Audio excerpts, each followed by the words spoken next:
Guys, എല്ലാവർക്കും പുതിയൊരു വീഡിയോയിലേക്ക് സ്വാഗതം. അപ്പോൾ ഇന്നത്തെ വീഡിയോ എന്തായാലും എല്ലാവർക്കും യൂസ്ഫുൾ ആവും. അതായത് യൂട്യൂബ് തുടങ്ങാൻ ആഗ്രഹിക്കുന്ന അല്ലെങ്കിൽ തുടങ്ങി ജസ്റ്റ് ബിഗിനേഴ്സ് ആയിട്ടുള്ള എല്ലാവർക്കും എന്തായാലും യൂസ്ഫുൾ ആയിരിക്കുന്ന ഒരു വീഡിയോ ആണ്. അപ്പോൾ എല്ലാവരും സ്കിപ്പ് ചെയ്യാതെ തന്നെ കാണാം കേട്ടോ. എന്താ ടോപ്പിക് എന്ന് വെച്ചിട്ടുണ്ടെങ്കിൽ, നമ്മളൊരു യൂട്യൂബ് ചാനൽ തുടങ്ങുമ്പോൾ നമുക്ക് ബേസിക് ആയിട്ട് എന്തൊക്കെ സാധനങ്ങളാണ് വേണ്ടത്, അതായത് ഇത്രയും സാധനങ്ങൾ വെച്ചിട്ട് തന്നെ നിങ്ങൾക്ക് യൂട്യൂബ് ചാനൽ സ്റ്റാർട്ട് ചെയ്യാം. അപ്പോൾ യൂട്യൂബ് ചാനൽ എങ്ങനെയാണ് തുടങ്ങുക, എങ്ങനെയാണ് അതിലെ വീഡിയോസും ഷോർട്സും ഒക്കെ അപ്ലോഡ് ചെയ്യുക, അതുപോലെ തമ്പനെയിൽ എങ്ങനെയാണ് ക്രിയേറ്റ് ചെയ്യുക എന്നുള്ളതൊക്കെ ഞാൻ ഓൾറെഡി വീഡിയോ ചെയ്തിട്ടുണ്ട്. അതിനൊക്കെ ലിങ്ക് ഞാൻ ഡിസ്ക്രിപ്ഷനിൽ കൊടുക്കാം കേട്ടോ. കാണാത്തവരാണെങ്കിൽ കണ്ടു നോക്കുക. പിന്നെ വന്നിട്ടുള്ളതാണ് നമുക്ക് ബേസിക് ആയിട്ട് ഈ ഒരു യൂട്യൂബ് ചാനൽ തുടങ്ങുമ്പോൾ എന്തൊക്കെ സാധനങ്ങൾ, എന്തൊക്കെ പ്രോപ്പർട്ടീസ് നമുക്ക് വേണം എന്നുള്ളതാണ് ഇന്നത്തെ നമ്മുടെ വീഡിയോ. അപ്പോൾ ആദ്യത്തെ സമയങ്ങളായിട്ട് നമുക്ക് നേരെ വീഡിയോയിലേക്ക് പോകാം. അപ്പോൾ ഒരു യൂട്യൂബ് തുടങ്ങാനായിട്ട് മസ്റ്റായിട്ടും നിങ്ങൾക്ക് വേറെ ഒന്നും ഇല്ലെങ്കിലും ഈ ഒരു സംഭവം നിങ്ങൾക്ക് മസ്റ്റായിട്ടും ആവശ്യമാണ്. അതെന്താണെന്ന് വെച്ചിട്ടുണ്ടെങ്കിൽ നമ്മൾ ഫോണാണ്.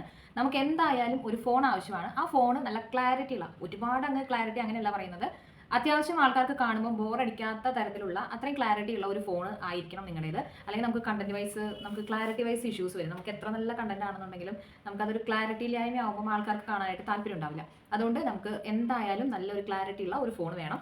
എൻ്റെ ഫോൺ ഓപ്പോ A78 ആണ് എൻ്റെ ഫോൺ. ഞാനിപ്പോൾ വാങ്ങിച്ചിട്ട് ഒരു 1 year 1.5 years ആകുന്നു. നമ്മൾ വേറെ ഫോൺ ഇതിൽ തന്നെയാണ് നമ്മുടെ യൂട്യൂബ് നമ്മൾ സ്റ്റാർട്ട് ചെയ്തതും കാര്യങ്ങളൊക്കെ ഈ ഫോണിൽ തന്നെയായിരുന്നു. എനിക്ക് ഈ ഫോൺ എനിക്ക് ഓക്കെ ആയിട്ടാണ് തോന്നുന്നത്. നിങ്ങൾക്ക് എത്രത്തോളം ക്ലാരിറ്റി ഉണ്ടെന്നുള്ളത് പറയാം കേട്ടോ. പിന്നെ നെക്സ്റ്റ് വരുന്നതാണ് നമുക്കൊരു സ്റ്റാൻഡ് വേണം. സ്റ്റാൻഡ് എന്ന് പറയുന്നത് ആക്ച്വലി ബേസിക് ആണോ എന്ന് ചോദിച്ചിട്ടുണ്ടെങ്കിൽ ആണ്. കാരണം നമുക്ക് വേറെ എവിടെയെങ്കിലുമൊക്കെ ചെന്ന് ഇരുന്നിട്ടാണ് നമ്മൾ വീഡിയോ എടുക്കുന്നത് എന്നുണ്ടെങ്കിൽ നമുക്ക് സ്റ്റാൻഡ് വേണം. സ്റ്റാൻഡ് എന്ന് പറയുമ്പോൾ ഇതുപോലെ വരും. ഇതാണ് നമ്മുടെ സ്റ്റാൻഡ്. വന്നിട്ട് നോർമൽ സ്റ്റാൻഡാണ് കേട്ടോ. അധികം ഭയങ്കര റേറ്റോ കാര്യങ്ങളോ ഉള്ളതൊന്നുമല്ല ഞാനിപ്പോൾ പറയുന്നതും ഞാൻ ഉപയോഗിക്കുന്നതും അങ്ങനെയുള്ളതല്ല. ഇതിങ്ങനെ ജസ്റ്റ് ഒരു സ്റ്റാൻഡാണ്. അത് നമുക്ക് ഈ ഹോൾഡർ ഓപ്പൺ ചെയ്തിട്ടുണ്ടെങ്കിൽ നമുക്ക് നമ്മുടെ ഫോണ് വെർട്ടിക്കലിയും വെക്കാം, അതുപോലെ ഇതൊന്ന് തിരിച്ചു കഴിഞ്ഞ് കഴിഞ്ഞാൽ ഹോറിസോണ്ടലിയും വെക്കാം. നമുക്കിതിങ്ങനെ തിരിച്ചു കഴിഞ്ഞ് കഴിഞ്ഞാൽ വെർട്ടിക്കലിയും വെക്കാം കേട്ടോ. അങ്ങനെ 2 ടൈപ്പിൽ നമുക്ക് ഫോൺ വെക്കാൻ പറ്റുന്ന ഒരു സ്റ്റാൻഡാണ്. വെച്ച് കാണിച്ചത് കണ്ടോ. ഇതുപോലെ നമുക്ക് സ്റ്റാൻഡ് ഇങ്ങനെയും വെക്കാൻ പറ്റും. ജസ്റ്റ് ഇതൊന്ന് തിരിച്ചു കൊടുത്തു കഴിഞ്ഞാൽ ഇങ്ങനെയും വെക്കാം കേട്ടോ. അപ്പോൾ ഈ ഒരു സ്റ്റാൻഡാണ് നമുക്ക് പിന്നെ ബേസിക് ആയിട്ട് ആവശ്യമുള്ള ഒരു സംഭവം. ഇതിനകത്ത് ഇത് വന്നിട്ട് ഞാൻ ഫ്ലിപ്കാർട്ടിൽ നിന്ന് വാങ്ങിച്ചതാണ്. ഞാനിതിൻ്റെ ലിങ്കും കാര്യങ്ങളൊക്കെ ഡിസ്ക്രിപ്ഷനിൽ കൊടുത്തേക്കാം. ഇതൊരു ബ്ലൂടൂത്ത് ടൈപ്പാണ് വരുന്നത്. അപ്പോൾ നമുക്ക് ജസ്റ്റ് ഫോട്ടോ ആണെങ്കിലും വീഡിയോ ആണെങ്കിലും എടുക്കുന്നതെന്നുണ്ടെങ്കിലും നമുക്കിത് നമ്മുടെ കയ്യിൽ വെച്ചിട്ടുണ്ടെങ്കിൽ നമുക്കിത് സ്റ്റാർട്ടാക്കാം. അതുപോലെ സ്റ്റോപ്പ് ചെയ്യാനുള്ള ഓപ്ഷൻ ഇതിനകത്ത് ഒരു ബട്ടൺ ഉണ്ട്. അപ്പോൾ ഇത് ഞാൻ ഫ്ലിപ്കാർട്ടിൽ നിന്ന് വാങ്ങിച്ചതാണ്. ഞാൻ എല്ലാ പ്രൊഡക്ട്സിൻ്റെയും ഇപ്പോൾ പറയുന്ന എല്ലാ പ്രൊഡക്ട്സിൻ്റെയും ലിങ്ക് ഞാൻ ഡിസ്ക്രിപ്ഷനിൽ കൊടുത്തേക്കാം കേട്ടോ. അപ്പോൾ ഈ ഒരു സ്റ്റാൻഡ് നമുക്ക് ആവശ്യമാണ്. ഞാനിപ്പോൾ ഫസ്റ്റ് തുടങ്ങിയ സമയത്ത് ജസ്റ്റ് ഒരു ഡബ്ബ വെച്ച് അതിന് മുകളിലൊരു ഗ്ലാസ് വെച്ച് ഫോൺ വെച്ചിട്ടാണ് നമ്മൾ ഇരിക്കുന്ന ഈ സ്റ്റൂളൊക്കെ നമ്മൾ അന്ന് അഡ്ജസ്റ്റ് ചെയ്ത് വെച്ചിട്ടാണ് ഞാൻ വീഡിയോ എടുത്തിരുന്നത്. അത് കഴിഞ്ഞ് ഈ പറയുന്ന പോലെ നമ്മളിത് സ്ഥിരമായിട്ട് ഇത് കൊണ്ടുപോകുമോ ഇല്ലയോ എന്നുള്ളത് അറിയില്ലല്ലോ. ചുമ്മാ ഒരു എക്സ്പെൻസ് വെറുതെ വേണ്ടല്ലോ എന്ന് വിചാരിച്ചിട്ട് ഞാൻ സ്റ്റാർട്ടിങ്ങിൽ ഞാൻ അങ്ങനെയാണ് ചെയ്തിരുന്നത്. അങ്ങനെ ചെയ്യുന്നവരുണ്ടെന്നുണ്ടെങ്കിൽ ഇതൊരു ഭയങ്കര ഓവർ എക്സ്പെൻസ് ഇല്ലാത്ത ഐറ്റമാണ് ഞാൻ വാങ്ങിച്ചിരിക്കുന്നത്. അപ്പോൾ എല്ലാവർക്കും വാങ്ങിക്കാവുന്ന ഒരു അത്രയും റേഞ്ചിലുള്ള സംഭവങ്ങളേ ഉള്ളൂ. അപ്പോൾ സ്റ്റാൻഡാണ് സെക്കൻഡ് വൺ. പിന്നെ തേർഡ് വൺ വന്നിട്ട് ഞാൻ നേരത്തെ പറഞ്ഞ പോലെ മൊബൈലിൻ്റെ ക്ലാരിറ്റി പോലെ തന്നെ നമുക്ക് ഇമ്പോർട്ടൻ്റ് ആണ് നമ്മൾ ഇരിക്കുന്ന സ്ഥലം. ഇപ്പോൾ എൻ്റെ തുടക്കത്തിലത്തെ വീഡിയോസ് ചെയ്ത് നോക്കിക്കഴിഞ്ഞാൽ നിങ്ങൾക്ക് അറിയാം, ഞാനിരിക്കുന്ന എൻ്റെ ബാക്ക്ഗ്രൗണ്ട് ഇരുട്ടായിരിക്കും. ഞാനിരിക്കുന്ന ഭാഗത്ത് മാത്രം കുറച്ച് വെളിച്ചം. അത് ഞാൻ ഇങ്ങനെ ചെയ്യുന്നത് വെച്ചിട്ടുണ്ടെങ്കിൽ ഞാൻ ജനലേറെ അവിടെ വിൻഡോൻ്റെ അവിടെ പോയിട്ടാണ് വീഡിയോസ് എല്ലാം എടുത്തിരുന്നത്. അപ്പോൾ എൻ്റെ ഈ ഒരു ഫേസിൻ്റെ ഈ ഒരു ഭാഗം മാത്രം കുറച്ച് ലൈറ്റ് ഉണ്ടാവും. അതല്ലാതെ ഉള്ള എൻ്റെ ബാക്ക്ഗ്രൗണ്ട് കാര്യങ്ങളൊക്കെ ഇരുണ്ടിട്ടായിരിക്കും. അപ്പോൾ ഇപ്പോൾ എൻ്റെ വീഡിയോസ് കാണുമ്പോൾ എൻ്റെ ഫ്രണ്ട്സ് പറയാറുണ്ട് കുറച്ചും കൂടി ക്ലാരിറ്റി ഉണ്ട്. അപ്പോൾ നമുക്ക് ഫോണിന് ക്ലാരിറ്റി ഉണ്ടായാലും നമ്മുടെ ബാക്ക്ഗ്രൗണ്ട് കുറച്ചും കൂടി പ്ലെയിൻ ആയിട്ടുള്ള എന്തെങ്കിലും ആയാലും, അല്ലെങ്കിൽ ഇതുപോലെ ഈ ഇലക്കൊക്കെ വലിയ റേറ്റ് ഒന്നുമില്ല. ഇതൊക്കെ ഫ്ലിപ്കാർട്ടിലും മീഷോയിലൊക്കെ അവൈലബിൾ ആയിട്ടുള്ളതാണ്. ഭയങ്കര കുറഞ്ഞ റേറ്റിനുള്ള സംഭവങ്ങളാണ് കേട്ടോ. എൻ്റെ അടുത്തുള്ളതെല്ലാം അങ്ങനത്തെയാണ്.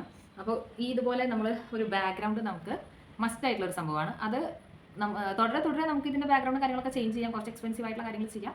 ഇപ്പോൾ നമ്മുടെ വീട്ടിലുള്ള ഏതെങ്കിലും ഒരു ചുമര്, നല്ല ക്ലീൻ ആയിട്ടുള്ള ഒരു ചുമരിൽ ഇപ്പോൾ ഞാൻ ഇരിക്കുന്നത് ഒരു ടേബിളിൽ ഈ ഒരു സ്റ്റാൻഡ് വെച്ചിട്ടാണ് ഇരിക്കുന്നത്. ഞാൻ ജസ്റ്റ് ട്യൂബ് ലൈറ്റ് ആണ് ഇട്ടിരിക്കുന്നത്. വേറെ ഒരു സംഭവങ്ങളോ കാര്യങ്ങളൊന്നും ഞാൻ യൂസ് ചെയ്യുന്നില്ല. എൻ്റെ ഫോണിലെ ലൈറ്റ് മാത്രമേ ഉള്ളൂ. അതുപോലെ ഓപ്പൺ ലൈറ്റ് വരുന്നത്, വിൻഡോൻ്റെ അകത്തുനിന്നുള്ള ലൈറ്റ് വരുന്നത് മാത്രമാണ് എൻ്റെ വീഡിയോയ്ക്ക് അകത്തുള്ളത് കേട്ടോ.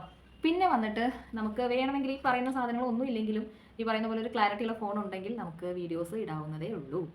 അഗെയിൻ ഞാൻ പറയാണ്, തുടക്കക്കാർ വളരെ കുറഞ്ഞ ചിലവിലുള്ള കുറച്ച് സാധനങ്ങളെ പറ്റിയിട്ടാണ് ഞാനിപ്പോൾ പറയുന്നത്. ബേസിക് ആയിട്ടുള്ള കുറച്ച് സാധനങ്ങളെ പറ്റിയിട്ടാണ് പറയുന്നത്.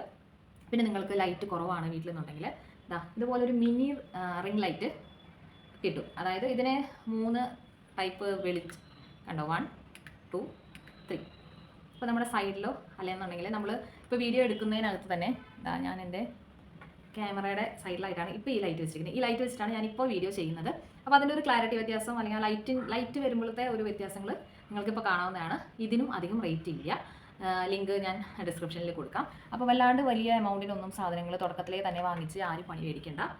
ഇതൊരു ചെറിയ ഒരു റിംഗ് ലൈറ്റാണ്. 3 ടൈപ്പ് ലൈറ്റ് വരുന്നുണ്ട്. അതായത് ബ്രൈറ്റർ ആക്കാൻ പറ്റും. ഇതിന് ജസ്റ്റ് ഒരു ഇതും പിന്നെ ഈ ഒരു കണക്ടറും നമുക്ക് ഇതിൻ്റെ കൂട്ടത്തിൽ കിട്ടും. നമുക്ക് ജസ്റ്റ് നമ്മുടെ ഫോൺ ചാർജ് ചെയ്യുന്ന ഇതിൽ വെച്ചിട്ട് തന്നെ അഡാപ്റ്ററിൽ വെച്ചിട്ട് തന്നെ നമുക്കിത് ചാർജ് ചെയ്യാൻ പറ്റും കേട്ടോ. പിന്നെ വന്നിട്ടുള്ളതാണ് മൈക്ക്. ഒരു ആവശ്യമില്ല. ഞാനിപ്പോൾ എൻ്റെ ഓൺ വോയിസ് എൻ്റെ വേറെ ഒരു മൈക്കോ കാര്യങ്ങളൊന്നും യൂസ് ചെയ്യാതെ തന്നെ എൻ്റെ ഫോണിൽ കേൾക്കുന്ന സൗണ്ട് തന്നെയാണ് നിങ്ങളിപ്പോൾ കേട്ടോണ്ടിരിക്കുന്നത്. ഇതിനകത്ത് വേറെ സൗണ്ടുകളോ കാര്യങ്ങളോ ഒന്നും തന്നെ ഞാൻ ആഡ് ചെയ്യുന്നില്ല. പിന്നെ നമ്മൾ ഇരിക്കുമ്പോൾ അധികം ഒച്ചപ്പാടും ബഹളവും ഇല്ലാത്ത ഒരു ഏരിയയിൽ ഇരിക്കാനായിട്ട് ശ്രദ്ധിക്കുക. എന്നാലാണ് നമ്മൾ പറയുന്ന കാര്യങ്ങൾ മറ്റുള്ളവർക്ക് കേൾക്കുമ്പോൾ കുറച്ചെങ്കിലും ക്ലാരിറ്റി ഉണ്ടാവുള്ളൂ, ക്ലിയർ ആയിട്ട് കേൾക്കാൻ പറ്റുള്ളൂ. ഇപ്പോൾ ഇത് ഞാൻ വാങ്ങിച്ച് വെച്ച ഒരു മൈക്കാണ്. ഞാൻ ഇന്നേ വരെ ഇത് യൂസ് ചെയ്തിട്ടില്ല. കാരണം എന്താ വെച്ചിട്ടുണ്ടെങ്കിൽ നമുക്ക് എന്തെങ്കിലും വീഡിയോസ് നമ്മൾ പുറത്ത് പോയിട്ടൊക്കെ വീഡിയോ എടുക്കില്ലേ, ഇതിപ്പോൾ നമ്മൾ ജസ്റ്റ് വീട്ടിലിരുന്നിട്ട് എടുക്കുന്നതല്ലേ. പുറത്ത് പോയിട്ട് നമ്മൾ വീഡിയോസ് എടുക്കുമ്പോൾ ചിലപ്പോൾ നമ്മുടെ സൗണ്ട് ക്ലിയർ ആയിട്ട് കിട്ടണമെന്നില്ല. അപ്പോൾ അതിന് വേണ്ടിയിട്ട് നമ്മളിതൊക്കെ ഇതാണ് ഞാൻ യൂസ് ചെയ്യുന്നില്ല, ഞാൻ വാങ്ങിച്ച മൈക്ക് മാക്സിൻ്റെ മൈക്കാണ്.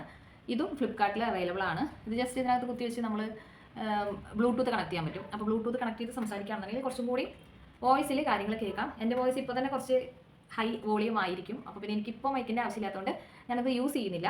പക്ഷേ യൂസ്ഫുൾ ആയിരിക്കും. പുറമേ നിന്ന് എന്തെങ്കിലും വീഡിയോസൊക്കെ എടുക്കുന്ന ആൾക്കാർക്കാണ് എന്നുണ്ടെങ്കിൽ ഇത് യൂസ്ഫുൾ ആയിരിക്കും കേട്ടോ. അപ്പോൾ ഇതാണ് മൈക്ക്. ഇതിൻ്റെ കുറേ സംഭവങ്ങളും കാര്യങ്ങളൊക്കെ ഉണ്ട്. ഒട്ടിച്ച് കേബിൾ അങ്ങനെ എല്ലാതും ഉണ്ട്. പക്ഷേ ഇത് ഇന്നേ വരെ ഞാൻ കണക്ട് ചെയ്തിട്ട് പോലും ഞാൻ നോക്കിയിട്ടില്ല. വാങ്ങിച്ചു കൊടുന്ന ആ ബോക്സ് അങ്ങനെ തന്നെ അവിടെ ഇരിക്കുകയാണ്. അപ്പോൾ ആവശ്യമുള്ളവർ മാത്രം വാങ്ങിച്ചാൽ മതി കേട്ടോ. മെയിനായിട്ട് ഇപ്പോൾ വേണ്ടുന്ന സംഭവങ്ങൾ ഞാൻ ഒന്നും കൂടെ പറയാം. ഒരു ഫോൺ, നല്ല ക്ലാരിറ്റി ഉള്ള ഒരു ഫോണ്, ദെൻ ഒരു സ്റ്റാൻഡ്, പിന്നെ ഒരു ചെറിയ റിംഗ് ലൈറ്റ്, പിന്നെ മൈക്ക്. ഈ 4 സംഭവങ്ങളാണ് നമുക്ക് ബേസിക് ആയിട്ട്. അതും ബേസിക് എന്ന് പറയാൻ പറ്റില്ല, എന്നിരുന്നാലും ബേസിക് ആയിട്ട് ഇത്രയും കാര്യങ്ങളുണ്ട് എന്നുണ്ടെങ്കിൽ നമുക്ക് ഒരു യൂട്യൂബ് ചാനലിൽ നമ്മൾ ഇടുന്ന നമ്മുടെ കണ്ടന്റിന് കുറച്ചും കൂടി ക്വാളിറ്റി കൂട്ടാനായിട്ട് കാര്യങ്ങൾക്കൊക്കെ ഹെൽപ്ഫുൾ ആയിരിക്കും കേട്ടോ. ഞാനിപ്പോൾ പറഞ്ഞ ഈ സാധനങ്ങളെല്ലാം എൻ്റെ ഈ പ്രോപ്പർട്ടീസിൻ്റെ എല്ലാം ലിങ്ക് ഞാൻ താഴെ ഡിസ്ക്രിപ്ഷനിൽ കൊടുത്തേക്കാം. എല്ലാവർക്കും ഈ വീഡിയോ യൂസ്ഫുൾ ആവുമെന്ന് വിചാരിക്കുന്നു. കാരണം എല്ലാവരും നന്നാവണം എന്ന ഉദ്ദേശത്തോട് കൂടിയിട്ട് തന്നെയാണല്ലോ യൂട്യൂബ് ചാനൽ തുടങ്ങുന്നത്. എന്തെങ്കിലുമൊക്കെ ആവണം, എന്തെങ്കിലുമൊക്കെ ചെയ്യണം എന്നുള്ള ഒരു ഇതിൽ ആണല്ലോ തുടങ്ങുന്നത്. അപ്പോൾ അങ്ങനെയുള്ള ആൾക്കാർക്ക് എൻ്റെ ഇന്നത്തെ ഈ വീഡിയോ യൂസ്ഫുൾ ആയിരിക്കും വിചാരിക്കുന്നു. സോ പുതിയൊരു വീഡിയോ ആയിട്ട് വീണ്ടും കാണുന്നവരേക്കും ടാറ്റാ ബൈ, സീ യു.